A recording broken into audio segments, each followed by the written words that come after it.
Hello बच्चों। आप लोगों की बहुत डिमांड आ रही थी सर, हमने जो है वो स्टार्ट तो कर दिया है सॉल्यूशन बनाना, लेकिन अभी हमें एससी वर्मा की बुक को किस तरीके से इस्तेमाल करना है ये ढंग से क्लियरली नहीं पता। हालांकि YouTube पर बहुत सारे ऐसे वीडियोस ऑलरेडी मौजूद हैं जो आपको ये बताते हैं कि एससी वर्मा को कैसे पढ़ना चाहिए, लेकिन बच्चा जानना चाह रहा था कि रोहित सर आप बताइए एससी वर्मा को इस्तेमाल करने का सही तरीका।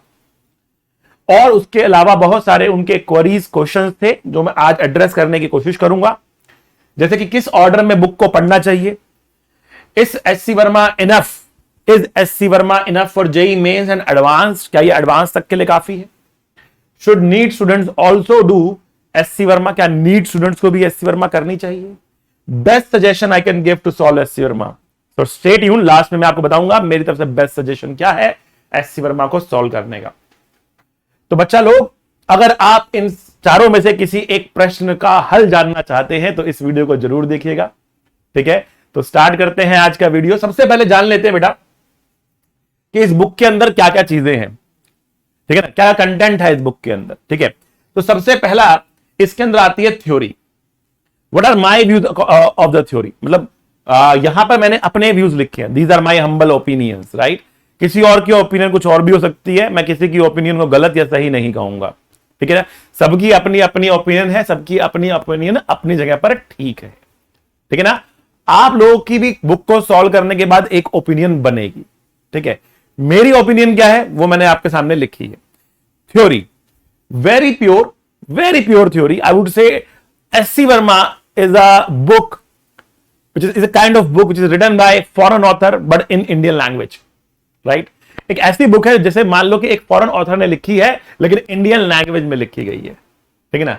So it's a very very pure book, कुछ इधर उधर की फालतू बातें नहीं है, जो सटीक बातें हैं बस वो लिखी गई है, ब्रीफ है, कंसाइज है, बहुत मोटी बुक नहीं है, इट्स अ कंसाइज बुक, बहुत ज्यादा थ्योरी नहीं मिलेगी आपको इसके अंदर। अगर आप चाहोगे मैं बहुत सारी थ्योरी पढ़ लूं तो बहुत सारी थ्योरी है ही नहीं इसके अंदर, very concise to the point, इतनी बात जान लो काफी है, क्वेश्चन बन जाएंगे। Simple language, Indian simple language, बहुत कॉम्प्लिकेटेड वर्ड नहीं है, बहुत कॉम्प्लिकेटेड ग्रामर नहीं है, बहुत कॉम्प्लिकेटेड सेंटेंस स्ट्रक्चर नहीं है, सिंपल लैंग्वेज, सिंपली पुट, ये चीज है। सॉल्व एग्जाम्पल, तो थ्योरी के बीच में इनके सॉल्व एग्जाम्पल्स आते हैं, ठीक है ना। कुछ एक टॉपिक पढ़ाता है, फिर एक या दो क्वेश्चन दे देता है, फिर कुछ टॉपिक आते हैं, फिर एक या दो क्वेश्चन आ जाते हैं, ठीक है ना।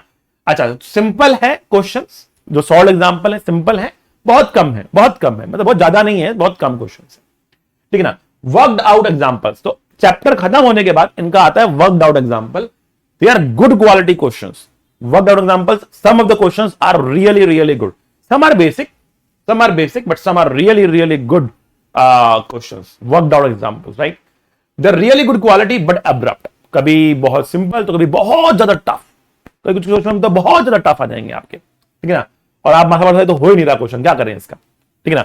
आपको कभी डाउट होता है मैं सही कर रहा हूं क्या, मुझसे नहीं हो पा रहा तो मैं सही कर रहा हूं, सॉल्यूशन देख के समझ नहीं आ रहा कि क्या हो रहा है यहाँ पे, ठीक है ना। Some are very abrupt and some are very good questions, some are basic as well, right. So बहुत ऊपर नीचे है वर्कड आउट एग्जांपल्स के अंदर। Then we have short answer type. Short answer type are like thought provoking, ठीक है ना, and scientific। और thought provoking की बात करूं जैसे एनसीईआरटी में ना points to ponder, तो वैसा सा कुछ है, points to ponder, सोचने के लिए वो मजबूर करेगा आपको कि think about it, ठीक है ना, वो है short answer type questions, right। Scientific मतलब कुछ philosophical questions भी हो जाते हैं यहां पर, जहां पर आपको सोचना पड़ेगा कि यार ये क्या चीज है। जैसे क्वेश्चन पूछ लेगा कि भाई क्या हम इलेक्ट्रिक फील्ड को ग्रेविटेशनल फील्ड में ऐड करके नेट फील्ड निकाल सकते हैं क्या, इस टाइप का क्वेश्चन आएगा। इसके आंसर्स नहीं दे रखे इसने, because they are subjective questions, right. तो यू हैव टू थिंक, अच्छा ऐसा है तो ऐसा है तो ऐसा इसलिए है, ऐसा नहीं है, उसका रीजन आउट करना है आपको। They are the points to ponder, right, they are the points to ponder. Then you have objective 1, they are very conceptual, कम है बट वेरी कंसेप्चुअल, ठीक है ना। ऑब्जेक्टिव 2 क्या है, they are highly conceptual, hard language, मतलब इतने छोटे छोटे पॉइंट्स उसने उठाए हैं उसके अंदर, और ये कई बार समझना मुश्किल होता है कि वो किस छोटे पॉइंट की बात कर रहा, क्या इसी की बात कर रहा या किसी और चीज की बात कर रहा है, ठीक है ना। तो उतनी छोटी सी बात को हमें कंसीडर करना पड़ जाएगा वहां पर, यार ये इसने ये बात बोल दी, मतलब हम इसको ऐसे लेके चलेंगे, ठीक है ना। या उसने यार ये बात नहीं बोली है तो क्या हम इसमें मानेंगे? इसने नहीं कहा है कि फ्रिक्शन जो है वो एग्जिस्ट करता है कि नहीं करता, तो फ्रिक्शन ले कि ना ले, ठीक है ना। तो इस तरह की थोड़ी सी हार्ड लैंग्वेज है, हाईली कंसेप्चुअल क्वेश्चंस है, मल्टीपल करेक्ट है, मल्टी करेक्ट है, तो एडवांस वाले बच्चों के लिए बहुत अच्छी चीज रहेगी, ठीक है ना। फिर बात करते हैं एक्सरसाइजेस की। तो ग्रेजुअल राइज है एक्सरसाइज के अंदर, जो बैक एक्सरसाइज जिसको हम अभी सॉल्व कर रहे हैं, राइट। बैक एक्सरसाइजेस जो है दैट आर ग्रेजुअल राइज। आप देख रहे होंगे कि किस तरीके से धीरे धीरे धीरे वो कॉन्सेप्ट को उठाता है, ठीक है ना।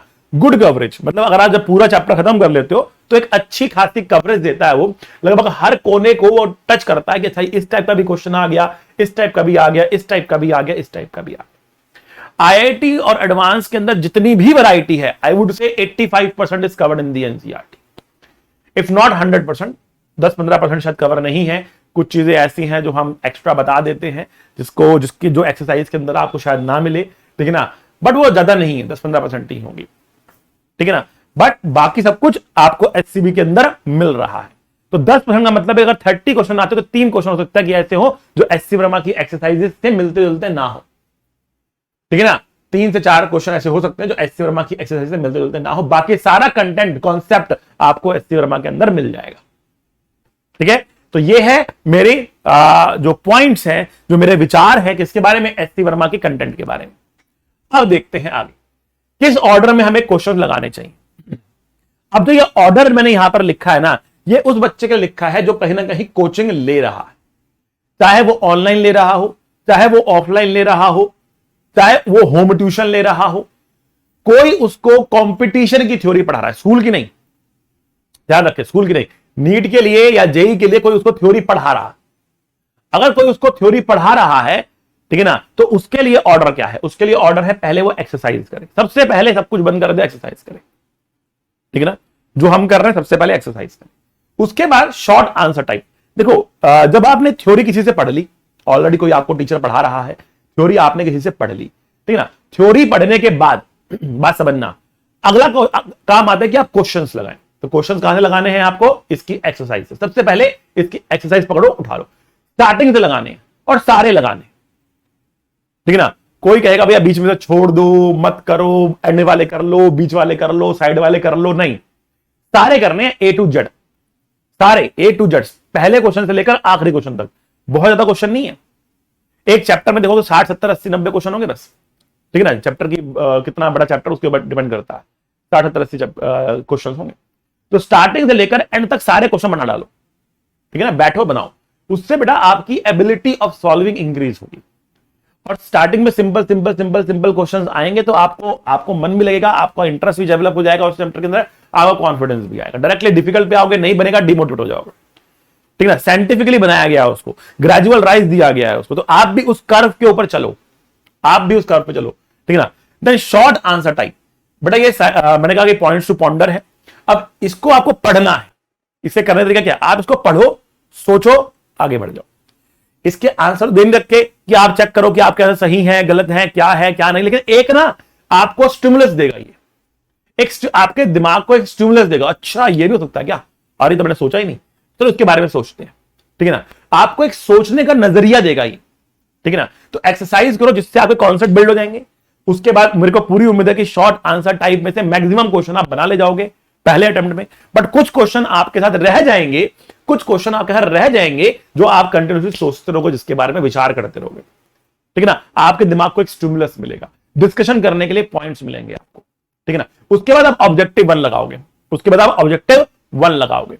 ऑब्जेक्टिव 1 काफी अच्छे क्वेश्चंस हैं, उनको लगाओ, दिमाग खुलेगा कि अरे हमने सोचा ही नहीं है, ऐसा भी हो सकता है, अरे हाँ बात तो सही है, ऐसी सी फीलिंग आएगी आपको, ऐसी सी फीलिंग आएगी आपको। बहुत अच्छा ऑब्जेक्टिव 1 है इसका। उसके बाद आप ऑब्जेक्टिव 2 पर आओगे। Objective 2 multiple correct, hard language, तो सारा करने के बाद, इतना एक्सपीरियंस चैप्टर के बाद करने के बाद आप उसकी कही गई छोटी छोटी बातों को पकड़ लोगे। मल्टीपल करेक्ट में क्या होता है, मल्टीपल ऑप्शंस रहते हैं और सारी ऑप्शन को आपको जज करना पड़ता है, सारी ऑप्शन को जज करना पड़ता है। ऐसा नहीं अगर कोई भी आपको ऑप्शन गलत हो गई आपकी तो आंसर गया, वो क्वेश्चन गया, ठीक है ना। तो वो क्लैरिटी ऑफ कॉन्सेप्ट जब तक नहीं होगी तब तक आप ऑब्जेक्टिव 2 नहीं कर पाओगे। तो अगर आपने पहले ऑब्जेक्टिव 2 पकड़ लिया, इसका कुछ और किया ही नहीं, आप कंफ्यूज हो जाओगे, पर ये हो क्या रहा है आखिरकार, मुझे समझ ही नहीं आ रहा है यहां पर क्या हो रहा है, ठीक है ना। तो there is a proper way of solving it, that is my humble opinion again, ठीक है ना। बाकी किसी और की ओपिनियन कुछ और भी हो सकती है, ठीक है। तो ऑब्जेक्टिव 2 कर लिया, सुपर हाई कॉन्फिडेंस अब आपका हो चुका है। सारा आपने कॉन्सेप्ट पढ़ लिए, थ्योरेटिकल कॉन्सेप्ट समझ में आ गए, आपको साइंटिफिक कॉन्सेप्ट समझ में आ गए, फिलॉसफी समझ में आ गई चैप्टर की, क्वेश्चन करके आपने एक्सपीरियंस गेन कर लिया। Now you can come on to the worked out examples. Worked out examples पर बाबा हुए, जो अब्रप्ट है, नीचे ऊपर नहीं, छोड़ना नहीं है इसको, छोड़ना नहीं है, छोड़ना नहीं है इसको, करना है, ठीक है ना। छोड़ने में मैं बिलीव नहीं करता इससे वर्मा का कोई भी पोर्शन, ठीक है ना। तो करना है। वर्कड आउट एग्जांपल बहुत अच्छे क्वेश्चंस का कलेक्शन है, बट कब करो वो, एक बारी पूरा एक्सरसाइज कर लो, ऑब्जेक्टिव वगैरह बना लो, उसके बाद इस पर आओ, एक कॉन्फिडेंस गेन करने के बाद इस पर आओ। इसके ऊपर का सारा चीज करने का मतलब कि आपको सारा का सारा चैप्टर आपके पकड़ में आ गया। Now you are ready to do any type of question, कोई भी क्वेश्चन आपके सामने फेंक दे कभी भी आप कर लेंगे। तो उसके बाद आप करेंगे वर्कड आउट एग्जांपल्स, ठीक है। स्टार्टिंग में आसान मिलेंगे, फिर एकदम से मुश्किल आएगा, फिर थोड़ा आसान आएगा, फिर मुश्किल हो जाएगा, वो चलेगा इस तरीके से, बट आप कर ले जाएंगे। अब आप अगर उसके सोल्यूशन कहीं अटके और सोल्यूशन देखोगे तो आपको समझ में आएगा और आप उसको समझ जाओगे कि यहां पर क्या हो रहा है। अब आपको कॉन्फिडेंस गिरेगा नहीं, अब आपका कॉन्फिडेंस बढ़ेगा और, ठीक है ना। अब लास्ट में आती है थ्योरी, ठीक है ना।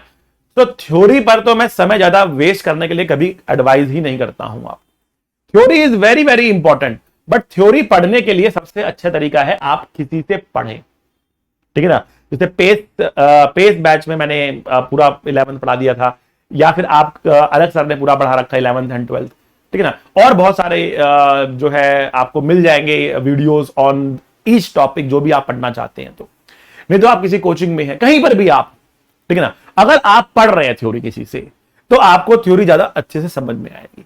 केवल बुक पढ़कर जब आप थ्योरी पढ़ने की कोशिश करोगे ना, तो बहुत मुश्किल होता है थ्योरी को समझ पाना, और वो बहुत बोरिंग भी हो जाता है, ठीक है ना। तो अगर आपने किसी से कोचिंग ली है, चाहे मुझसे चाहे किसी से भी ली है, किसी भी XYZ पर्सन से ली है, कोई टेंशन वाली बात नहीं है। आपने वहां से वो ली है थ्योरी, वहां से समझ ली थ्योरी। अब जब आप क्वेश्चंस लगाओगे, जहां पर भी आपको दिक्कत है, मान लिया आपको डाइपोल वाले क्वेश्चंस करने में दिक्कत आ रही है, तो आप डाइपोल वाले कॉन्सेप्ट को लेकर उसको एक बार रीड कर डालो। आपको पोटेंशियल में दिक्कत आ रही है, तो पोटेंशियल लेकर रीड कर डालो, ठीक है ना। जब आप क्वेश्चंस करेंगे, जहां पर दिक्कत आएगी वहां की थ्योरी पढ़ लो। कुछ ऐसे क्वेश्चन जहां पे दिक्कत आई नहीं रही, वो पढ़ने की जरूरत नहीं, अवॉइड करो उसको। वो आपको आता है, जो आपको आता है उसकी थ्योरी फालतू में बार बार पढ़ने की जरूरत नहीं है। मेन चीज क्या, क्वेश्चन बनना चाहिए। क्वेश्चन बन रहे हैं, थ्योरी की जरूरत नहीं है। क्वेश्चन नहीं बन रहे, थ्योरी पे आओ, थ्योरी पढ़ो, read the theory and then do the question again.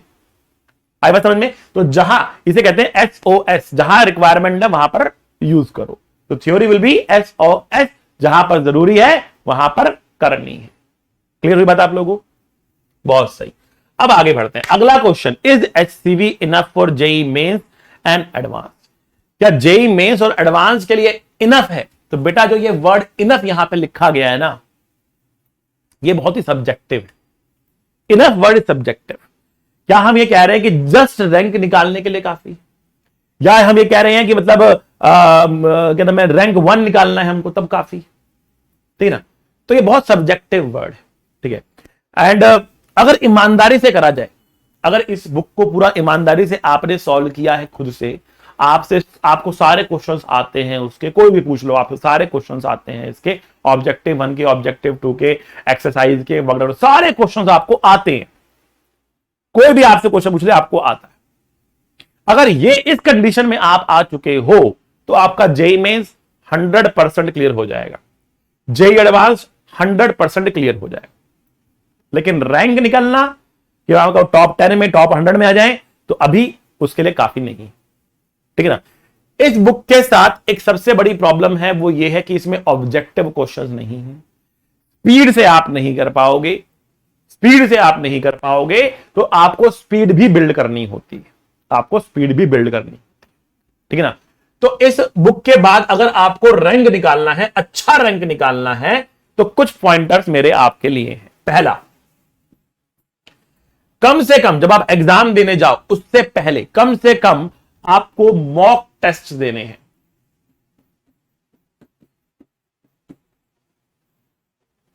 ठीक है, और ये मॉक टेस्ट आपके कम से कम 5, मिनिमम 5 से 10 के बीच में तो होने ही चाहिए।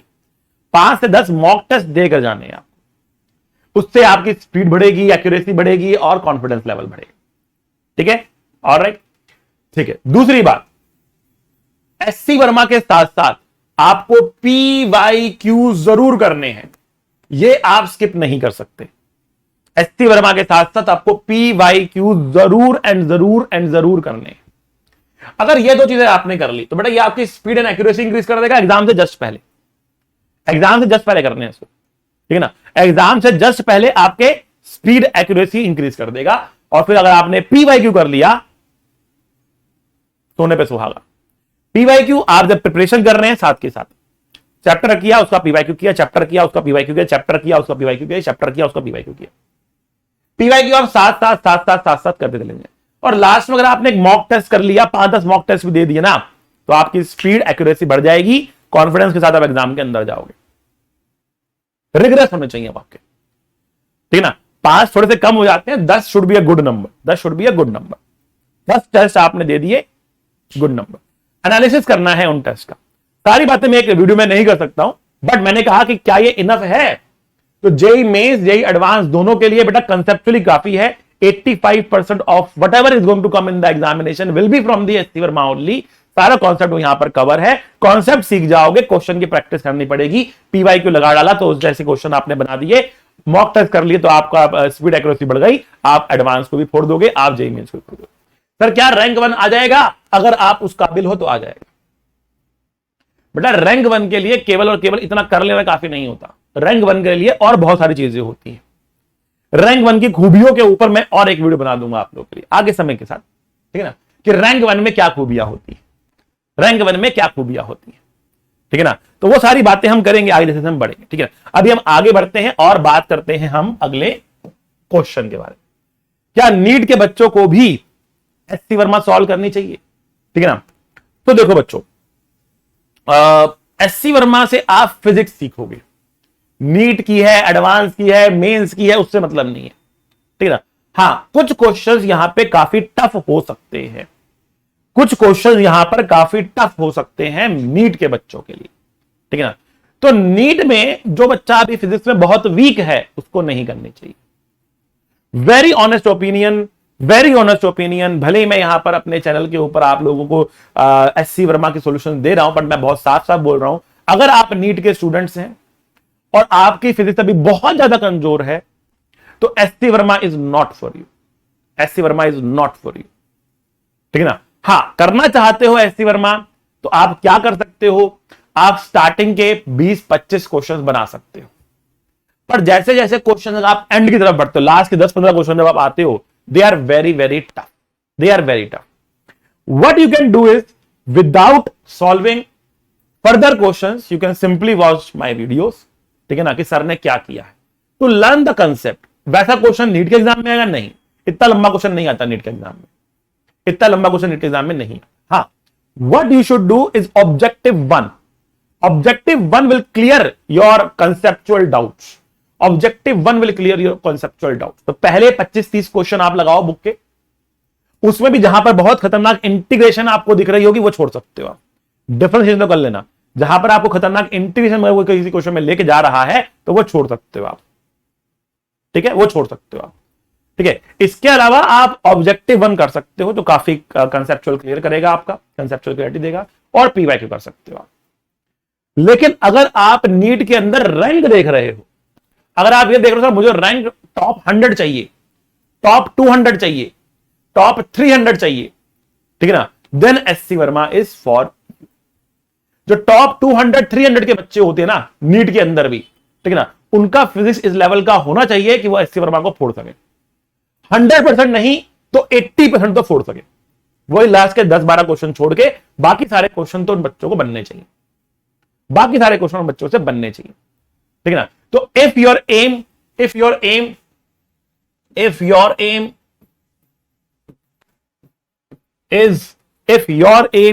इज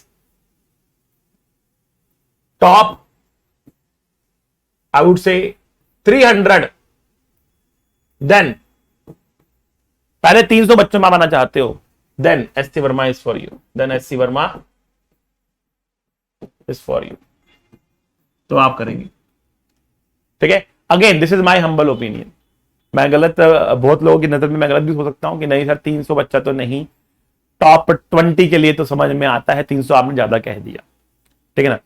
कोई हो सकता है नहीं आप टॉप 1000 भी कर सकता है इसको, और कोई ये भी बोल सकता है कि नहीं सारे बच्चे कर सकते हैं इसको, ठीक है ना। It is my humble opinion, ठीक है ना। तो मैं कह रहा हूं कि भैया मेरे हिसाब से जो टॉप 300 एम कर रहा है उसमें आना चाहता है ना, तो उसको एससी वर्मा तक उसका फिजिक्स आना चाहिए। बिना फिजिक्स के नीट नहीं निकलता, बिना फिजिक्स के नीट नहीं निकलता, समझो बात को। 720 नंबर का पेपर होता है, 600 प्लस नंबर चाहिए होता है। 720 नंबर में से आपको 600 प्लस नंबर चाहिए होता है, जनरल कैटेगरी के बच्चे हो आप तो 600 प्लस नंबर चाहिए होता है आपको, तब जाकर एक गवर्नमेंट सीट मिलती है एमबीबीएस के लिए। अब 600 नंबर आपके पास हो तो कितने नंबर आप इसमें गवा सकते हो? ज्यादा स्कोप ही नहीं गवाने का, ज्यादा स्कोप ही नहीं गवाने का। 50-60 नंबर आप गवा सकते हो फिजिक्स में। तो बाकी नंबर अगर आपको गेन करने हैं 120 से 130 नंबर आपको गेन करने हैं, तो आपकी फिजिक्स अच्छी ही होनी चाहिए। और अच्छी फिजिक्स के लिए SC Verma is a good book, it's a good book, right. तो कोई बेकार बुक नहीं, इट्स अ गुड बुक, ठीक है। बट स्टिल अगर आप बहुत वीक है, बहुत ज्यादा स्ट्रगल कर रहे हैं, डीमोटिवेशन फील हो रहा है, तो आप एक हल्की बुक पर आ सकते हैं, थोड़ी सी टफ है नीट के पॉइंट ऑफ व्यू से, ठीक है। चलो भैया आगे बढ़ते हैं और बात करते हैं best suggestion I can give to solve SC Verma, ठीक है ना। तो my first suggestion would be do it with me, I am solving it, solve with me, मेरे साथ आकर सॉल्व करो, ठीक है ना। देखो मेरे कहने का मतलब है कि मेरे साथ आकर सॉल्व करो, इससे मेरा कहने का मतलब क्या है, बात समझना। बात मेरे साथ आकर सॉल्व करो इसका मतलब क्या है, रेगुलरली सॉल्व करो, कंसिस्टेंटली सॉल्व करो, पेशेंट रहो सॉल्व करने के लिए, बहुत जल्दी गिव अप नहीं कर देना, ठीक है ना। ये नहीं कि हाँ भैया मैं नहीं कर पाऊंगा, बस हो गया मेरे लिए बहुत, I am not able to do it, हो गया बस, ठीक है ना। बहुत जल्दी गिव अप नहीं कर देना है, उसको ध्यान रखना इस बात। कंसिस्टेंट रहो, डेली एक टारगेट लो, डेली कुछ क्वेश्चंस करो, डेली करते जाओ करते जाओ करते जाओ करते जाओ करते जाओ करते जाओ करते जाओ करते जाओ। Consistency is a very very very very very very powerful tool. Consistently अगर आपने काम कर लिया, कंसिस्टेंटली अगर आपने मेहनत कर दी, ऐसा कुछ नहीं है जो आप अचीव नहीं कर सकते। You can achieve any damn thing, yes you can achieve anything, ठीक है ना। तो भाई कंसिस्टेंटली करो, पेशेंटली करो, लगे रहो, पेशेंस रखो, डिमोटिवेट ना हो। और मेरा देखो मानना क्या, मेरा मानना है it's better to solve one book completely, it's better to solve one book completely rather than solving multiple books incompletely. कुछ यहां से कर लिया, कुछ वहां से कर लिया, आज ये कर लिया, कल वो कर लिया, परसों वो कर लिया, तरसों वो कर लिया, तो बहते रहोगे, कुछ होगा नहीं। बेटर क्या है, एक ही बुक करो और कंप्लीट कर डालो उसको, स्टार्टिंग से लेकर एंड तक सब कर डालो उसका, एवरीथिंग एवरीथिंग। आप देखो जो मैंने आपको प्लान दिया इसके को सॉल्व करने का, मैंने उसके अंदर कोई भी पोर्शन छोड़ा नहीं, ठीक है ना। एक्सरसाइज से लेकर शॉर्ट आंसर टाइप से लेकर ऑब्जेक्टिव 1 से लेकर ऑब्जेक्टिव 2 से लेकर सब कुछ मैंने वहां पर जो है आपको कहा करने के लिए कि सब करना है आपको, कुछ छोड़ना नहीं। Everything you should do, everything, ठीक है ना। Then only you will say कि हाँ हमें एससी वर्मा पे कमांड हो गई है। तब आप कह सकते हो कि क्या हम अब जेईई मेंस और एडवांस के लिए क्वालिफाई हैं, क्वालिफाई कर जाएंगे, अच्छा रैंक ले आएंगे। बिल्कुल ले आ पाओगे अगर आप पूरा बुक करते हो तो। आधा अधूरा करोगे फिर फायदा नहीं है, फिर कोई फायदा नहीं है। इट्स अ रेस, और रेस में धीरे भागने वाला कभी जीतता नहीं है, रेस में तेज भागना पड़ता है तभी जीतते हो। आगे समझने, तो पूरा लगाना है, पेशेंटली लगाना है। Patience is the key, patience is the key, remember this, patience is the key. Clear? तो thank you my dear students for showing so much of love, ठीक है। तो ऐसे ही बेटा पढ़ते रहिए, मुस्कुराते रहिए, मेरे साथ एससी वर्मा को सॉल्व करते रहिए, ठीक है। एंड मिलेंगे अगले लेक्चर के अंदर, तब तक के लिए see you, tata, bye bye, love you all.